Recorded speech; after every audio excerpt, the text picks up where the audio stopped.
अस्सलाम वालेकुम। आज हम न्यूट्रिशनल मैनेजमेंट ऑफ इंसोम्निया के बारे में डिस्कस करने लगे हैं।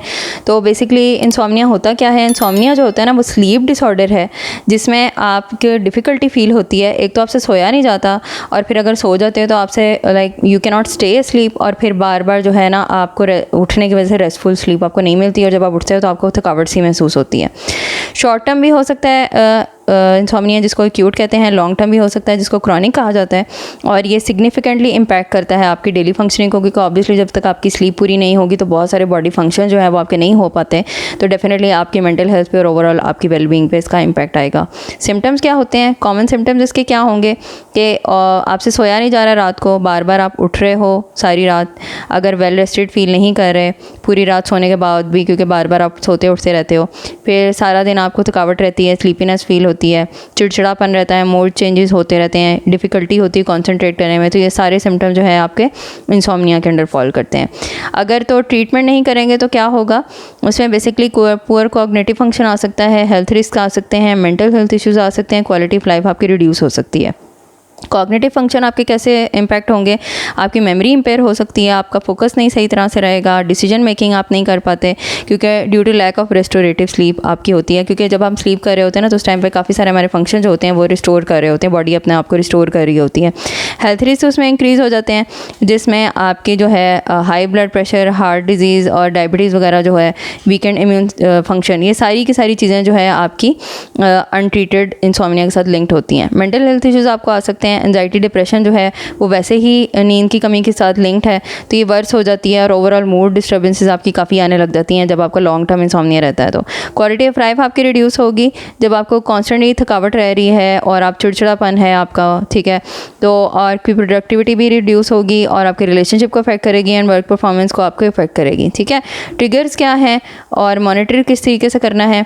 कुछ ट्रैकिंग फैक्टर जो है ना वो आपको देख लो, आप खुद ट्रैक करो अपनी स्लीप को, और इसमें आप नोटिस करो कि आप किस किस टाइम पे कैसे सोए हो, और उसके पीछे जो है वो कैसा आपका दिन गुजरा था, जिसके एंड रिजल्ट में आपकी नींद जो है वो प्रॉपर हुई है, ठीक है। कुछ चीज़ें जो आप नोटिस कर सकते हो, डाइट एंड फूड टाइमिंग जो है वो क्या रही है आपके बेड के पहले, ठीक है। कैफ़ीन इनटेक आपकी कितनी थी, उसके अलावा स्लीप एनवायरनमेंट जो है वो आपको कैसे था, बेड टाइम रूटीन आपकी कैसी है, इमोशनल एंड फिज़िकल अगर आपको स्ट्रेस है, ठीक है, तो वो लेवल कितना है, उसे आप कोप कर पा रहे हो या नहीं कर पा रहे। तो ये सारी चीज़ें आपके जो है ना इंसोम्निया के साथ लिंक्ड होती हैं।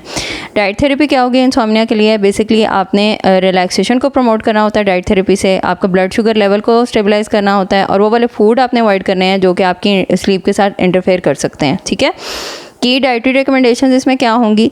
पहली बात तो ये है कि आपने ना बेड टाइम से पहले हैवी मील्स और स्टिमुलेंट्स जो है ना वो अवॉइड करने हैं, क्योंकि जब आप लार्ज मील खाते हो ना तो उसकी वजह से काफ़ी टाइम लग जाता है आपकी बॉडी को उसको डाइजेस्ट करने में, तो उसकी वजह से प्रॉपर आप स्लीप नहीं कर पाते, ठीक है। उसके अलावा स्टिमुलेंट्स जो होते हैं कॉफ़ी, टी वगैरह, इसके अलावा कोक या जो भी ड्रिंक होगी जिसके अंदर कैफ़ीन होती है, तो ये भी स्लीप को डिस्टर्ब करते हैं। स्लीप सपोर्टिव न्यूट्रिएंट्स जो है वो आप लोगे, जैसे मैग्नीशियम है, ट्रिप्टोफैन है, रिलैक्सेशन को प्रमोट करते हैं, स्लीप क्वालिटी को जो है ना इम्प्रूव करेंगे, और ब्लड शुगर लेवल आप स्टडी जो है मेंटेन करोगे, क्योंकि लो ब्लड शुगर जो होता है ना रात को, तो वो बार बार आप उठते रहोगे उसकी वजह से। तो स्मॉल बैलेंस स्नैक्स जो होते हैं ना वो उस टाइम पे हेल्प कर सकते हैं, ठीक है। हाइड्रेशन आपने प्रॉपर रखनी है, लेकिन राइट बिफोर बेड आप नहीं करोगे, क्योंकि ऑब्वियसली जब आप सोने से बिल्कुल पहले आप ज़्यादा पानी पियोगे तो you will have to get up again and again to go to the bathroom. तो आपने जो है ना कम से कम 2 to 3 आवर्स पहले जो है ना प्रॉपर अपनी हाइड्रेशन रखनी है। उसके बाद सोने से पहले आप आधा ग्लास या 1 ग्लास पानी पी के सो जाओ, ठीक है, ताकि आपके बाथरूम ट्रिप्स जो है ना उसको रिड्यूस किया जाए।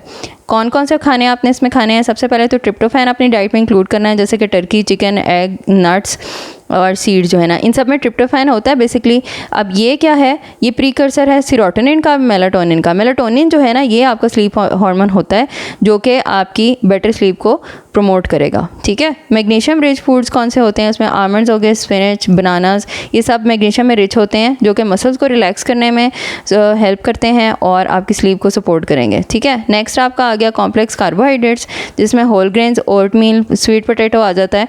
ये सब जो है ना सीरोटोनिन प्रोडक्शन को जो है एनहांस करते हैं, और स्टेबल एनर्जी जो है वो थ्रू आउट द नाइट आपकी रहती है, ठीक है। तो इस वजह से कॉम्प्लेक्स कार्बोहाइड्रेट अगर आप अपने डिनर में स्पेशली लेते हो ना, तो उसमें फिर ये कि आपको बार बार रात को उठना नहीं पड़ेगा, क्योंकि आपकी बॉडी के पास पहली फूड होगा जो आपके ब्लड शुगर लेवल को भी स्टेबल रखेगा, और बार बार आपको भूख नहीं लगेगी। हर्बल टीज़ आप इंक्लूड कर सकते हो, स्पेशली कैमोमाइल है, ठीक है, वैलेरियन रूट अगर आपको मिल जाता है, लेवेंडर, ये सब जो है ना कामिंग इफेक्ट्स रखती हैं और आपकी रिलैक्सेशन को प्रमोट करेंगे बिफोर बेड टाइम। और कुछ फूड्स होते हैं जो कि हाई इन मेलाटोनिन है, जैसे कि चेरीज़, ग्रेप्स, कीवी जो होती हैं, नेचुरल सोर्सेज होती हैं मेलाटोनिन की, जो कि आपको स्लीप एक साइकिल जो है ना काफ़ी हद तक रेगुलेट करती हैं। इसके अलावा कुछ सप्लीमेंट्स भी मिलते हैं मेलाटोनिन के, बट आप डॉक्टर से पूछे बगैर वो नहीं लेना, ठीक है।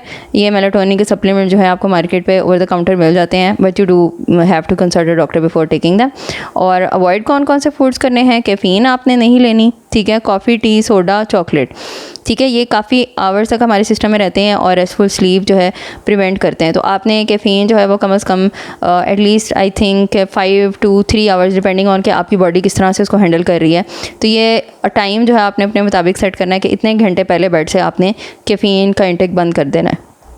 हाई शुगर फूड जो है वो आपने एक्सक्लूड करने हैं, क्योंकि शुगरी स्नैक्स और बेवरेजेस जो होते हैं ना ब्लड शुगर स्पाइक्स कॉज करेंगे, फिर क्रैशेस कॉज करेंगे, फिर आपकी स्लीप जो है वो बार बार डिस्टर्ब होगी।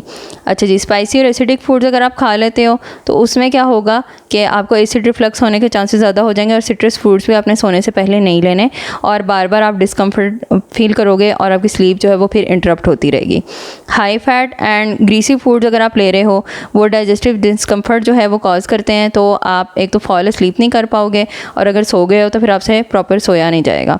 कॉन्सिक्वेंसेस क्या होते हैं अगर आप प्रॉपर डाइट फॉलो नहीं करते, तो निगलेक्ट अगर आप करते हो ना तो उसमें आपकी स्लीप डिफ़िकल्टीज इंक्रीज़ होती जाएंगी, न्यूट्रिएंट डेफिशिएंसीज होती जाएंगी, क्वालिटी जो है स्लीप की वो रिड्यूस होगी, end of course health risk जो है उसमें इंक्रीज़ हो जाते हैं। तो स्लीप डिफ़िकल्टीज़ में इंक्रीज़ क्या क्या आएगा, पुअर डाइटरी चॉइसेस जो होती हैं ना वो इंडाइजेशन कॉज कर सकती हैं, ब्लड शुगर स्पाइक्स कॉज कर सकती हैं, दूसरी डिस्ट्रप्शन कॉज कर सकती हैं जो कि इंसोम्निया जो है वो वर्सन करती जाएंगी। न्यूट्रिएंट डेफिशिएंसीज जो है lack of sleep supportive nutrients जो होते हैं ना, जैसे मैग्नीशियम है, बी विटामिन्स हैं, ये आपको हार्डर कर देते हैं कि आप रिलैक्स नहीं हो पाते, और फिर ऑब्वियसली जब आप रिलैक्स नहीं होगे तो आपसे ना रेस्टफुल स्लीप मेंटेन नहीं की जाएगी। क्वालिटी जो है स्लीप की रिड्यूस होती है। Stimulants, alcohol, high sugar food जो होते हैं ना, ये सब प्रिवेंट करते हैं बॉडी को from achieving deep restorative sleep. जो आपकी स्लीप है ना उसके भी कुछ फेजेस होते हैं, तो डीप स्लीप के कुछ सर्टन अमाउंट ऑफ आवर्स आपका रहना वो ज़रूरी होता है, ठीक है।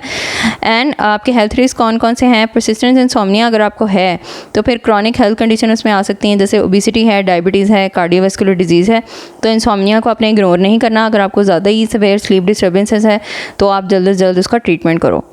ओके जी, बेसिकली आप इसकी जिस्ट क्या है कि वेल बैलेंस डाइट आप लोगे जिसमें स्लीप सपोर्टिव न्यूट्रिएंट्स हैं, ठीक है, साथ साथ गुड स्लीप हाइजीन आपने मेंटेन करनी है। जो बेड टाइम है वो अपना सेम रखना है, ठीक है, प्रॉपर जो है बेड टाइम आपने इसमें फॉलो करना है ताकि आपको कोई भी इश्यूज़ ना आए, ठीक है। बार बार जब आपकी बॉडी को आदत हो जाती है ना एक सर्टन टाइम पे सोने की, उठने की, तो वो ऑटोमेटिकली आपकी जो रूटीन है वो सेट हो जाएगी। पर्सनलाइज्ड गाइडेंस के लिए जो है ना आपने किसी प्रोफेशनल से कंसल्ट करना है, आपने लोगों से बातें पूछ कर उनके टोटके आपने फॉलो नहीं करने। पर्सनलाइज्ड डाइट थेरेपी के लिए इस नंबर पर व्हाट्सएप कर दीजिएगा and I will get back to you. अपना ख्याल रखें, अल्लाह हाफ़िज़।